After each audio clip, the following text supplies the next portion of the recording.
not sad. I hope you're very happy because that's all we do is find out ways to be a little happier. Cindy Dole here. Home Wizards is the show, and I'm so glad that you're with me on this Saturday. We're here every Saturday from 2 to 4, and if you're just finding us out, check it out. The website, cindydole.com. You can listen to past shows, and hopefully you'll join in more often because we love to have fun. So here's a question for you. How would you describe your home style? What is your sensibility of what makes a home, whatever that is, and not only a great one, but just kind of fitting for you. Not something necessarily that's defined by everybody else. But you, would you say that it's eclectic? Or is it just creative and fabulous? Maybe it's messy. Or just a little offbeat? And if the answer is yes, you're speaking the same language as my next guest, who is very creative.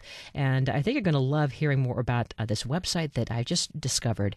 And it really is a lot of fun. It's Ariel Stallings, and she's the publisher and founder of this Offbeat empire. And the site's called offbeathome.com. So hello, Ariel. How are you?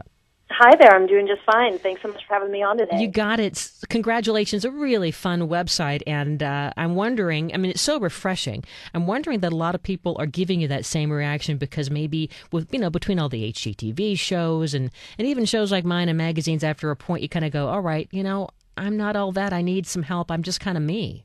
Yeah. I'm really finding with all the websites I run, I started with Offbeat Bride, helping people craft a wedding that was a reflection of them instead of kind of this dream wedding. Then I moved on to Offbeat Mama, where it was all about finding kind of your authentic way of parenting, aside from all these kind of super mommy dreams that everyone sold. And now with Offbeat Home, the goal is really just trying to help people figure out how to make their home feel comfortable to them. And maybe that's a picket fence, but maybe it's not. Mm-hmm. So it's been really fun trying to help people. It's not my job to tell people what good taste is. It's kind of my job to help people find their own taste. Well, you're building a community, kind of. You have exactly. And you have bloggers who are contributing to the site. And I love the whole idea of decor porn. So describe for everybody what that is. Yeah, so this is something that started, again, with Offbeat Bride. We have what's called wedding porn, which confuses people at first. People are like, what kind of a website is this?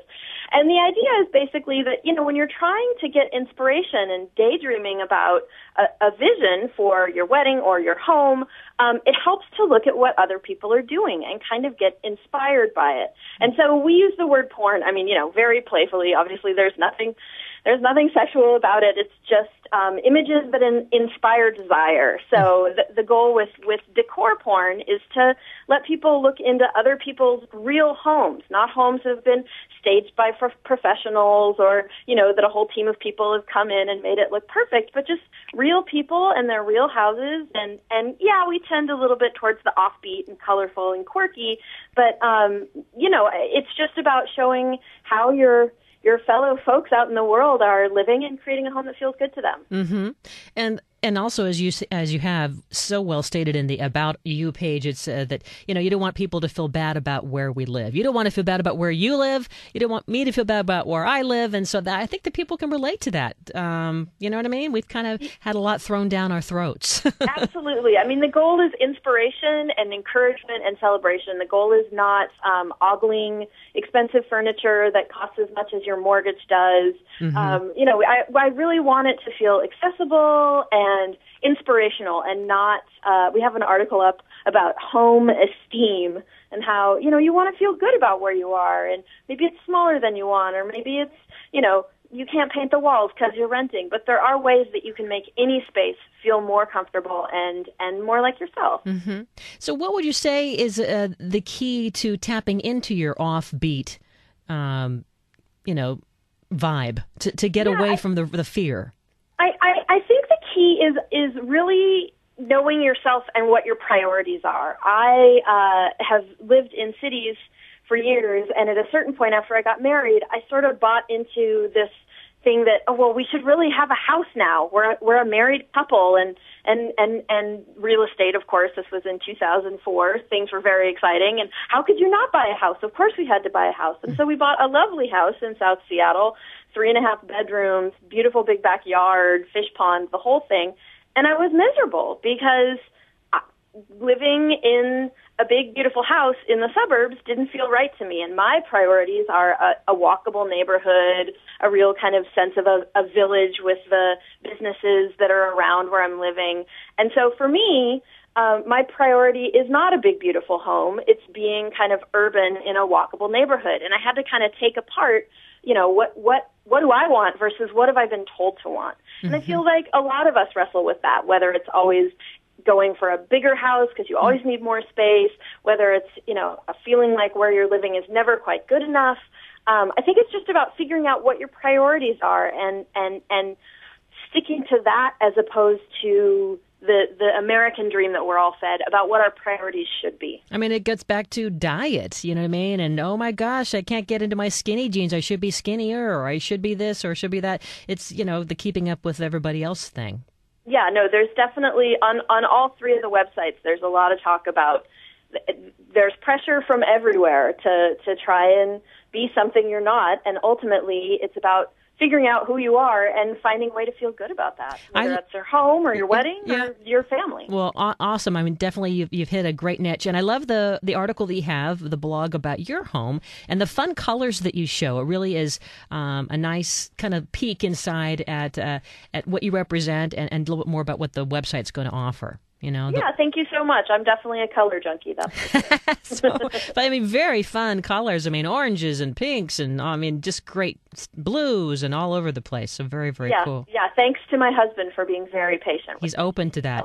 So people can go in and get tips on everything from, maintenance and how-tos to cleaning. And there's even real offbeat home tours. Where are these? Yep. Yeah, so we're encouraging readers who get inspired and want to share their own homes to submit. It's a little questionnaire that they can fill out about, what have you learned from this home? What's your favorite feature of the home? What are the challenges you've dealt with in this home? And then share their own decor porn by submitting photos. And, the hope is that we can be doing 3 or even 4 of these profiles every week of homes around the U.S. and internationally as well. I have readers in South Africa and the UK and Australia and New Zealand. So I think it's going to be a great opportunity to really get to know some amazing spaces around the world. I'm really excited about those home tours. I love it. So people can go, your website is offbeathome.com, but you also have Offbeat Bride and Offbeat Mama. And who knows, there might be another Offbeat coming up, huh? I tell you, I think this may be the last one. I don't know if I can handle it anymore, but it sure is fun. It's very fun. I'm so glad to have met you, and I'm going to be hanging out, and I'm going to be fanning you on Facebook. Great. Thanks so much. All right. Thank you. Ariel Stallings. Check out the website. It really is very clever. Like she says, offbeathome.com. It's okay whether you live in an RV or you live in a big home or a small home to really just kind of define, what your dream is, as opposed to feeling like everything that's being fed to you is the only way, because I think that kind of gets depressing after a while. All right. So guess what? There's a lot of good things on the website that I hope you'll go back and check out. Beyond all the past shows that are there, there's also the photos of Sheryl Crow's landscape, which is kind of cool to see. And then I also like the This Old House LA Silver Lake renovation. We talked with Kurt, one of the homeowners, last weekend on the show, and I got to go and see it, the before and afterwards, with the crew of Norm Abram and Richard Trethaway and so forth. But you can go there to cindydole.com and click on photos, and then you can see all those pictures. It's very fun to see the befores and afters. So I hope you had fun, and check me out. Say hi on Facebook. We'll join the conversation. It doesn't end on Saturday. It keeps going. We love to talk about home and garden, all things to improve your life. Check it out at cindydole.com. Have a great week. The fun continues next Saturday from 2 to 4. And until then, the key is under the mat. Bye-bye.